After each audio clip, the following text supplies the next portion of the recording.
আপনার শখের পাখিগুলাকে ব্রিডিং সিজনে আপনি কিভাবে ব্রিডিং কোর্স করাবেন, প্লাস ব্রিডিং সিজনে আপনার পাখিকে কি কি খাবার দিবেন, আজকের ভিডিওতে A to Z বলা হবে। হ্যালো, আসসালামু আলাইকুম পাখাল বন্ধুরা, কেমন আছেন? মঈন বার্ড হাউসের পক্ষ থেকে সবাইকে শুভেচ্ছা, অভিনন্দন। পাখাল বন্ধুরা, আপনারা যারা লাভবার্ড পাখি পালন করেন তারা অবশ্যই পাখিগুলা ব্রিডিংয়ে দেওয়ার আগে দিয়ে আপনারা অবশ্যই ব্রিডিং সিজনে আপনার পছন্দের লাভবার্ড পাখিগুলাকে অবশ্যই আপনারা শাক সবজির পরিমাণটা একটু বাড়িয়ে দিবেন। তাদের পুষ্টি ঘাটতির জন্য ক্যালসিয়াম, ভিটামিন, পটাশিয়ামের জন্য আপনারা অবশ্যই কলমি শাক, গাজর, পালং শাক, প্লাস আপনারা সজনা পাতা এগুলো একটু বেশি বেশি করে দিবেন। দেখেন, আজকে আমার পাখিগুলাকে কলমি শাক দিয়েছি, ওরা খুবই সুন্দরভাবে কলমি শাকগুলা খাচ্ছে।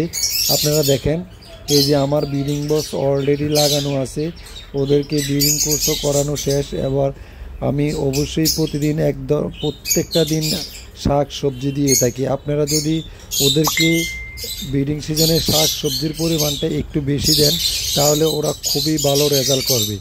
আপনার শখের পাখিকে যদি ভালো রেজাল্ট করতে চান, পাখিকে সুস্থ সবল অ্যাক্টিভ রাখতে চান, আপনি অবশ্যই ওদেরকে আপনি শাক সবজির পরিমাণটা একটু বাড়িয়ে দিবেন। শাক সবজির পরিমাণটা বাড়িয়ে দিলে পাখির গ্রোথ হেলদি অনেকটা ভালো থাকে।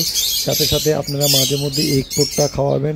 এগ পোটার কারণ ডিম পাড়ার পরে প্রচুর পরিমাণ ক্যালসিয়াম লস হয় পাখির। এই জন্য একটা ছোট্ট পাখি এতগুলা ডিম পারে, তার জন্য ক্যালসিয়ামের প্রচুর ঘাটতি হয়। এই জন্য আপনারা সাথে ক্যালসিয়াম খাওয়াবেন। পাখিকে অবশ্যই আপনারা শাক সবজির পরিমাণটা বেশি দিবেন, তাহলে দেখবেন আপনার শখের যে পাখিগুলো আছে খুবই ভালো রেজাল্ট করবে। আমার পাখিগুলাকে আমি 2-1 দিন পর পর শাক সবজি দিচ্ছি। দেখেন, আজকে কলমির শাক দিলাম। কলমির শাকগুলা ওরা খুবই সুন্দরভাবে খাচ্ছে। আমার পাখিগুলা খুবই, যে কোনো শাক সবজি দিলে ওরা ভালোভাবে খায়। দেখেন, জাবা পাখিগুলা কলমির শাক দিয়েছি, দেখেন ওরা কত সুন্দরভাবে এই কলমির শাকগুলা খায়। আপনারা অবশ্যই একদিন কলমির শাক দিতে পারেন, একদিন কলমির শাক, একদিন তুলসী পাতা দিতে পারেন, আবার একদিন সজনা পাতা দিতে পারেন। সজনা পাতা খুবই সুন্দরভাবে ওরা খায়। সজনা পাতা প্রচুর পরিমাণ ক্যালসিয়াম। এই দেখেন লাভবার্ড পাখিগুলা কলমির শাকগুলা কত সুন্দরভাবে নিখুঁতভাবে ওরা খাচ্ছে। এই দেখেন, এখানেও আমার এই যে লাভবার্ডটাও কলমি শাকগুলো খুবই পছন্দ করে, তারা দেন সম্পূর্ণ শাকগুলা খেয়ে ফেলছে।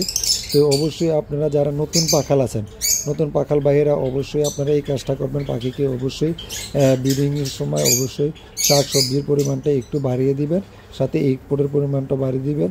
ইনশাল্লাহ আপনার পাখি খুবই ভালো একটা রেজাল্ট করবো আশা করি।